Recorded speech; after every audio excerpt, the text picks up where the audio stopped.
Okay. Don't get hit. Don't get hit. Okay, great. Alright, is it worth it? Careful, careful. Oh no! Molli's dead! Happy Halloween, Crystal Beans! It is Dr. Volk. We're playing some Candies N Curses. This is a really fun Halloween game. I love playing it every October. Let's see, let's bring some charms along with us to make this a lot easier. So we're gonna bring our pet bat Churro and our ghost dog Goober. And you know what? We've got 5 more slots. Let's bring along this Candy Burst charm. So this is Candies N Curses. For those who don't know, it's all about this girl named Molli Pop, the girl in the pink, and she got trapped in this haunted house.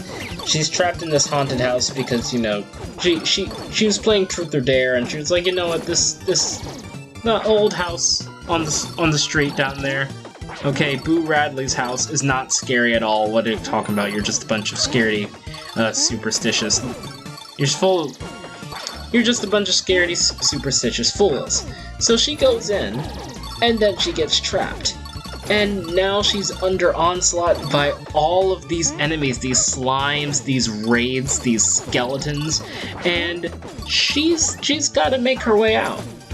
And she's got this flashlight. She's basically a Ghostbuster. She's a mini Ghostbuster. And we're here with the first boss, the Ghost King, who is not actually a king. He's pretty weak. He's the king of being dumb. King of being really easy to fight. See, in just a couple of hits, we took him down fairly easily. Let's grab this key, and we're gonna open this door and exit the stage.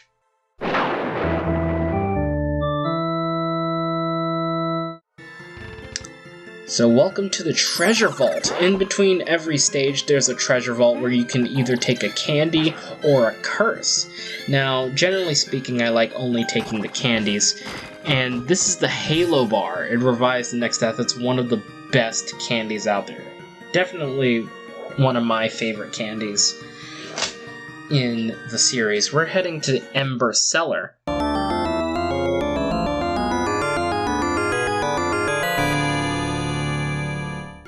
By the way, the Candies N Curses are all random. It's usually in your best interest to always pick a candy if it is available, if one is available. Sometimes you might get all candies, sometimes you might get all curses, which is a shame. But sometimes curses can actually be useful, which I will demonstrate later on in this gameplay. Oh, well, we've just beaten 5 pyromancers. That's great. So yeah, these, you can also get some charms, which will you know, basically augment your abilities and just make the game a lot easier for you. And I really love these companions, okay? These companions. Churro, who actually appeared in the previous gameplay video that I did of Candies N Curses. And then Goober, he's one that I've had for a while, but I've never played with on the channel. Now, you're probably wondering, wait, Dr. Volk, you've played this game before on the channel? What are you talking about? Yeah, I did. I played it once, I think back in 2017, maybe. It was 2017, 2018, around that time. Was it?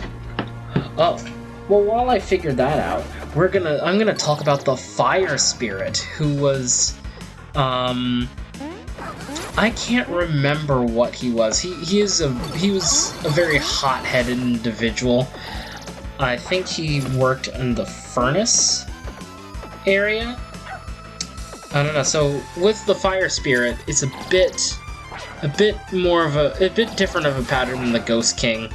What you just want to do is, when you hit him, he's going to release these little embers, and you want to just get away from them. Make sure to be far away from him when he fires those off. Run away, let him go to a corner, hit, go down to the bottom corner. The bottom corners are definitely the safest when he's like furthest away.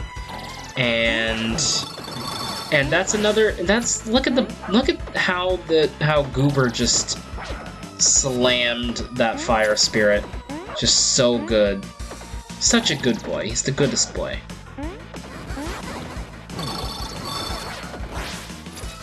Be careful. Ah, I jumped right into that. That was such an avoidable hit, too. I've got 36 out of 40 health. I was hit twice. That's okay. And let's... jumped into one again. That was so avoidable. That was terrible. But, Fire Spirit taken down with little effort.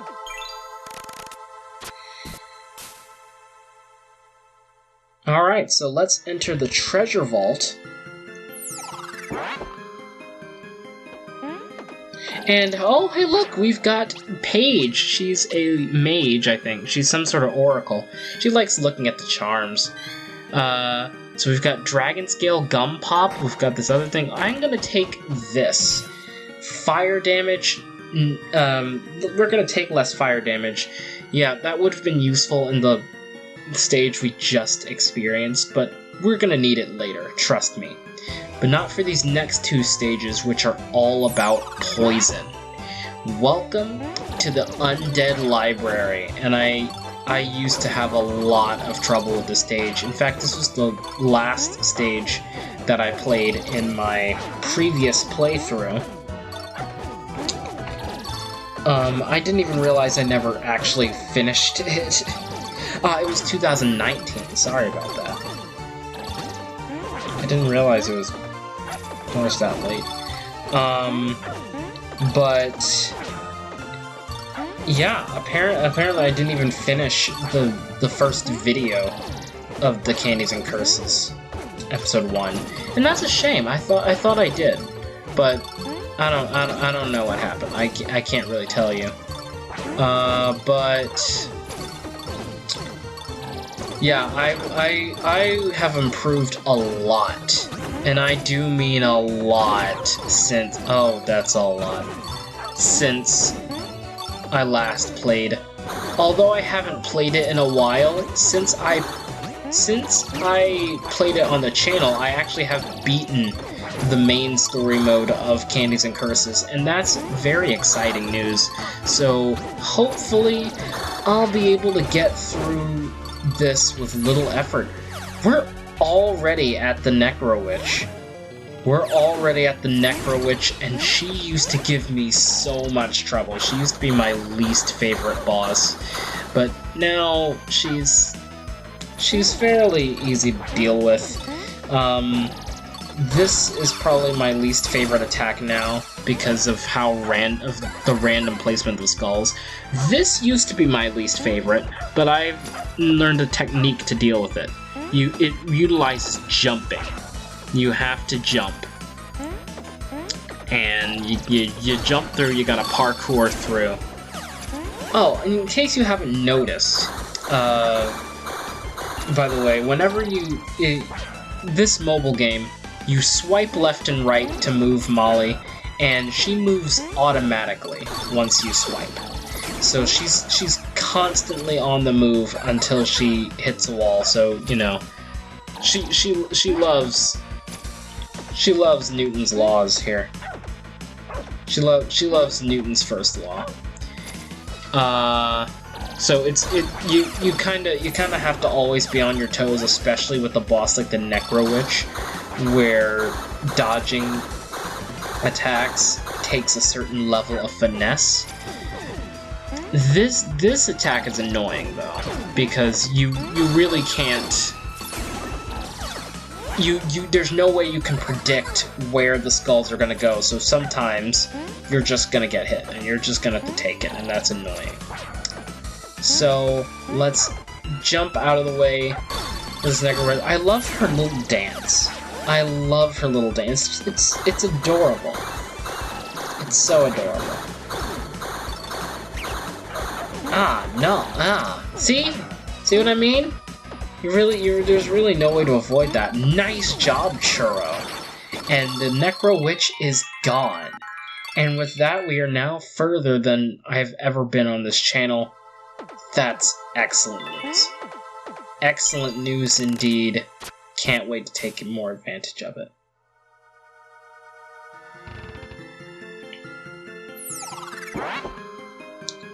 Okay, so now we're here in the treasure vault once again. Paige is back. We've got a chocolate shell, we've got Grandma's favorite cookie. I love these, but the Living Dead curse, it summons Zeke. So yeah, that's right, you can actually, there are some curses that will summon companions to help you. And, you know, there's a candy that does that too, the chocolate mousse. But, you know, these curses are actually quite useful because they can, you know, any sort of help that you can get is great. Even though they can hurt you. Even though they can hurt you also, it's pretty easy to dodge. This is one of the hardest stages in the game. This is definitely one of the hardest stages of the game. I do not like the Dinette of Doom. There's so much poison, but I love the music.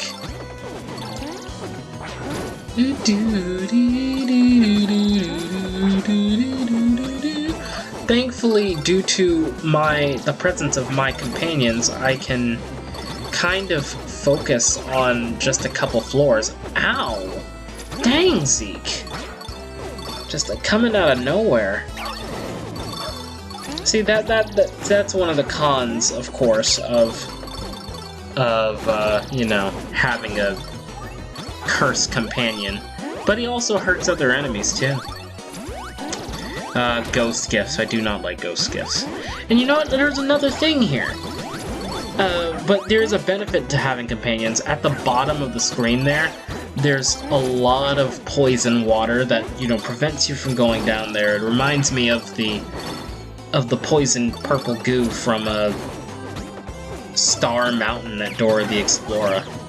Or from Dora the Explorer. I'm not sure if you guys know what that is. Know about that. But yeah, that was a good episode. I haven't watched it in years though. Now this is the Phantom Worm, and gosh is he annoying. This is one annoying boss. So when he's red, when his body is red, you cannot hit him. And of course, you can't really hit him either when he's at the top or bottom of the screen.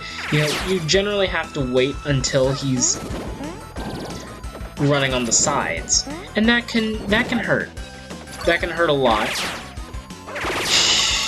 Oh. And that's where these companions come in so handy. Also, I just noticed Zeke is giving me stuff. He when he pops out of the ground, he gives us like ectoplasm, spirits, or even some spirit hearts sometimes. That's so cool. Thanks, man. You're so good. And then of course, oh, this is my favorite attack here. It's the easiest to dodge, except when I'm doing that. Just got hit twice. Nicely done. Great job. I've only got 4 health now. I came in with so much more. Great job. Great job, Goober. Okay. Don't get hit. Don't get hit. Okay, great. Alright, is it worth it? Careful, careful. Oh no! Molly's dead! No! Wait. She lives! She lives! Thank you, Halo Bar! Reviving that next death. Ow! Zeke, chill! And now we got another chance. We've got another chance to fight. That's what you're supposed to do when the Phantom Worm comes along. Just run into his body with your flashlight. I think the Phantom Worm like used to be the cook, and then he Yeah, the Phantom Worm I think used to be the cook, but then he got, like, corrupted. Probably from all the dumb food. And there we go! We've got through 4 stages with some difficulty and death, but we got through nonetheless. Let's go deeper into the mansion next time on Dr. Volk!